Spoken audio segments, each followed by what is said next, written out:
tres fuentes que mencionan a Sócrates. Son críticas de diferente manera. La primera es totalmente laudatoria, aunque con ciertos matices. Tiene varias formas de mencionar defensa de Sócrates. En esta edición de Clásicos Gredos de Manuel Fernández Galiano, que es bilingüe, hasta cierto punto trae el texto griego con notas abajo. Es pues un texto que, como los que ya he presentado, que son para estudiantes, todo griego de los dos lados, y abajo trae algunas notas. Y la edición ya está como para puestos de periódicos. Apología, dice traducción y notas de J. Calón Ruiz, E. Lledó Íñigo y C. García Gual.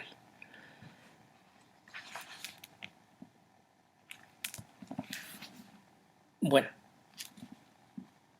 da lo mismo el nombre que le pongan, lo importante es cómo toma la figura de Sócrates. Algo relevante en cuanto a Platón es que por un lado tenemos esta apología de Sócrates o la defensa de Sócrates, como vimos en otra de las ediciones, y por otro lado tenemos un diálogo como este, sofista. Y aquí tenemos la clara diferenciación entre Sócrates y los sofistas. Mientras que en otra de las fuentes tenemos a Sócrates como un sofista. La fuente es Aristófanes, las 11 comedias, claro, agrupadas, pero nosotros estamos especificando solo una de las comedias. Vamos a... Permítanme un momentito.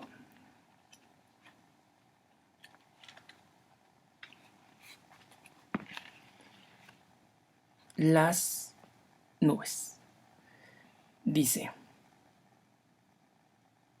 personajes: Estrepsiades, Fidípides, su hijo, un esclavo de Estrepsiades, varios discípulos de Sócrates, Sócrates, coro de las nubes, sabiduría justa, sabiduría injusta, ambos personajes alegóricos. Pasías, un testigo suyo, Aminias y Querefonte.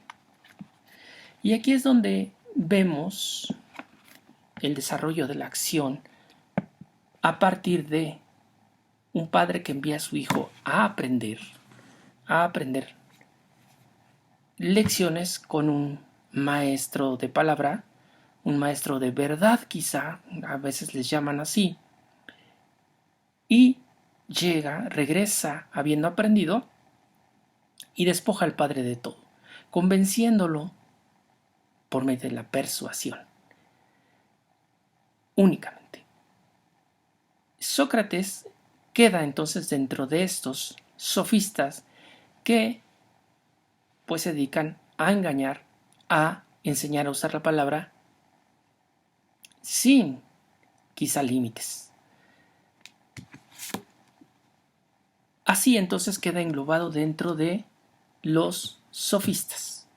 Ya decíamos que en Platón pues queda al margen, de hecho pues es el personaje principal de la mayoría o de todos los diálogos de Platón. Es el sabio por antonomasia. ¿Y qué más decir?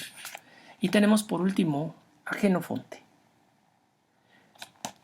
Aquí agrupado junto con otras en esta edición de Porrúa, pero en la edición de la UNAM tenemos claramente los tres textos que dedica Jenofonte a Sócrates. Recuerdos de Sócrates, banquete y apología. Ahora, ¿por qué en gran medida tenemos estas tres versiones? Me falta hablar ligeramente de Jenofonte, que también se da a encomiar, a elogiar a Sócrates por encima de todos los otros sabios de la época, que recordemos, sabio es de la raíz sofía, sofista, sofistes en griego, sofistai para el plural, los sabios.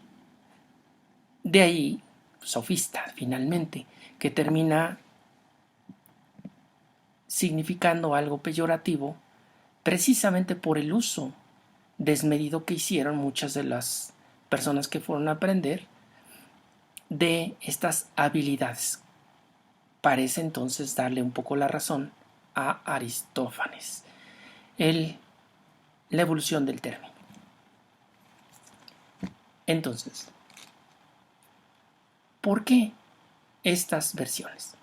Primeramente, unos son los contemporáneos de Sócrates, sus alumnos, que lo conocieron directamente, Jenofonte y Platón.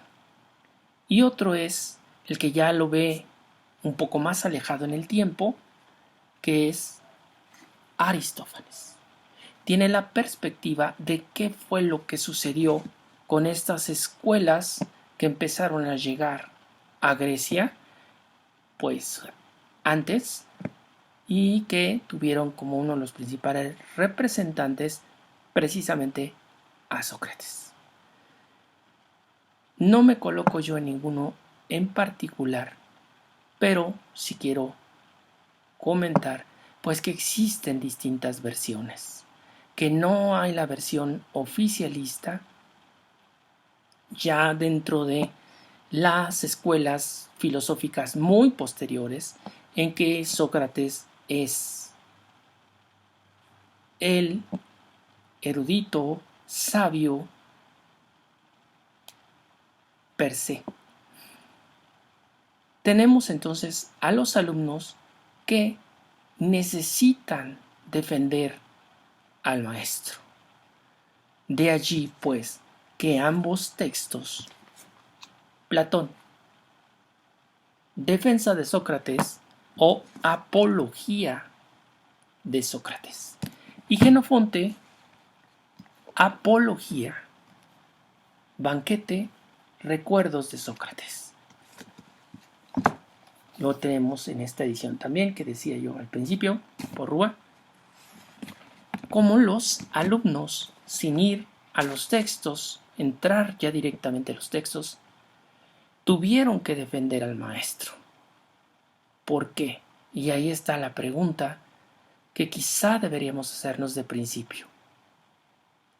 Mientras que Aristófanes, posterior, incluso se burla de Sócrates. Y también aquí la pregunta es, ¿por qué? Y es en donde nosotros pues tenemos la toma de decisión posterior.